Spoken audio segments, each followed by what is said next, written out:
Joined here today with Kelly Kiethly from Kiethly Williams. Welcome, Mr. Kiethly. Thank you. Can you start off by telling us a little bit about your organization?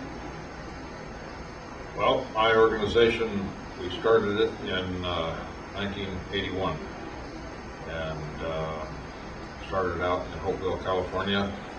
My partner, Walt Williams, and I started the business to sell vegetable seed only to the growers in that area.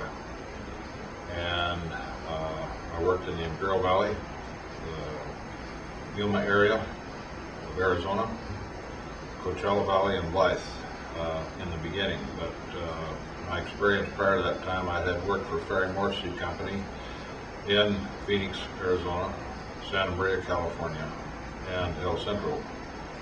And I had been able to learn what was going on in those areas, and as opportunities presented themselves, I expanded into those areas with salespeople and selling seed. Slowly at first, but as time went on, we were successful doing that.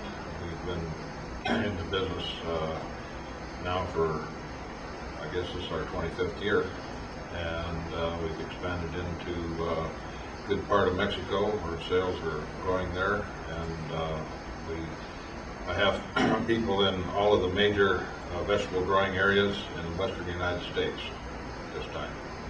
So if I understand correctly, one of the things that you folks did that was a little different was you got a little closer to the producer in your sales process. How did you do that, and why do you feel that that was so important? Well,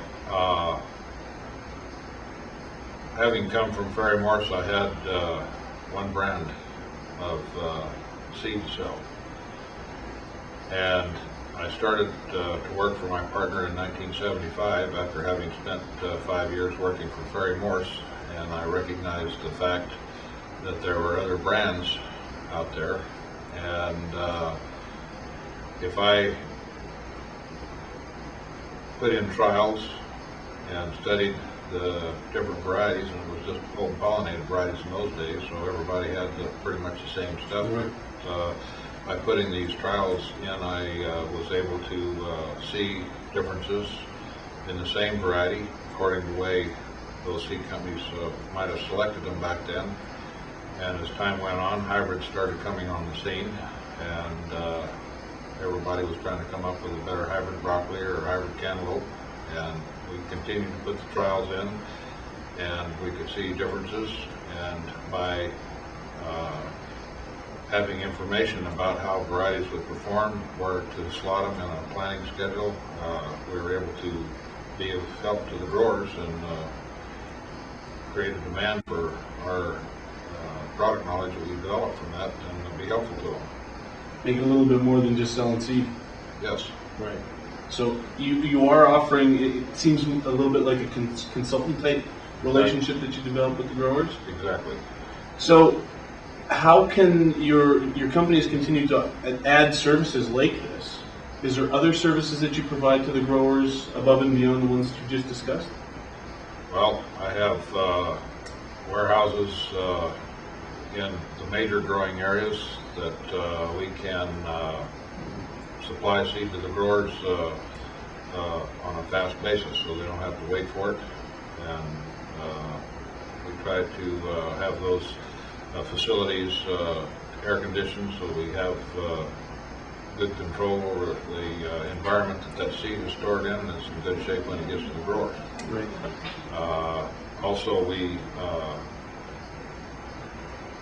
do germination tests and on the seed, more than just a standard germination test. At this point in time right now, we're doing some heat stress trials on lettuce seed to be sure that the seed that we deliver to the farmer is going to germinate and perform under high heat conditions in the desert when we start the planting season in early September.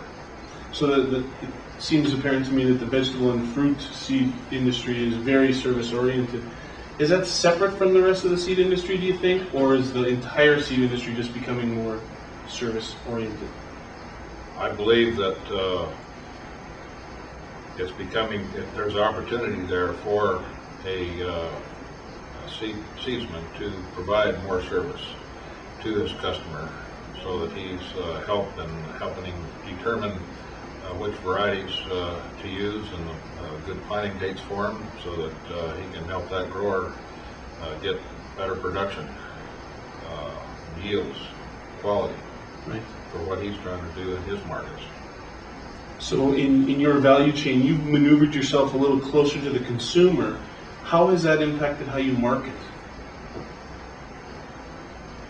Well, I don't know that I would say that I've didn't exactly aim for getting closer to this consumer, but all of the growers are trying to come up with better quality produce all the time, and if we can be of help to the grower in attaining that, I guess we are getting closer to the consumer. And how does that impact on product development? It's just important that we continue to do it, looking for better varieties, offer better attributes for whatever the grower's trying to do, whatever crop he's growing. Right. Mr. Kiethly, what's your feelings on the acceptance of genetically modified fruits and vegetables as far as the general public's concerned?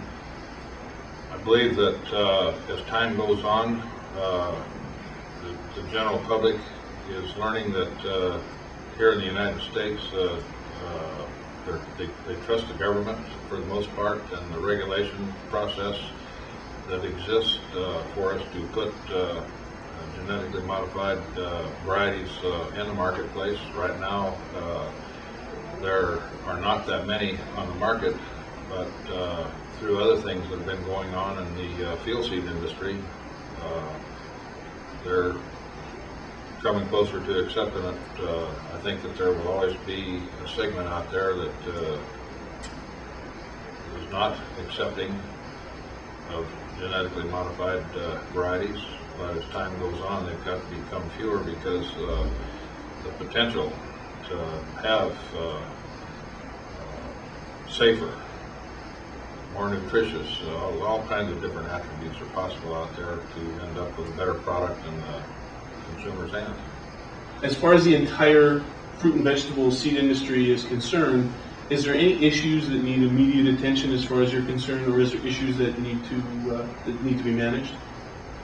I believe that when we come closer to introducing these genetically modified varieties into the marketplace, we've just got to be careful how we do it, be transparent, give information to the public as to the value of them, and go forth from there. I think that's one of the reasons that we haven't seen a lot of introductions so far in the marketplace, but they're getting lined up in the field seed industry through corn and soybeans. They've paved a lot of roads for us already. Right, right. Just in closing, is there anything else, Mr. Kiethly, that you think is important to share with the industry at this time? I can't think of anything. Where the whole industry is continually trying to do a better job. And are they doing a better job? Yes, they are. For the farmer, and that'll trickle down eventually to the consumer in many different ways. Absolutely. Thanks very much for taking the time today. I really appreciate it. Yes. Thank you.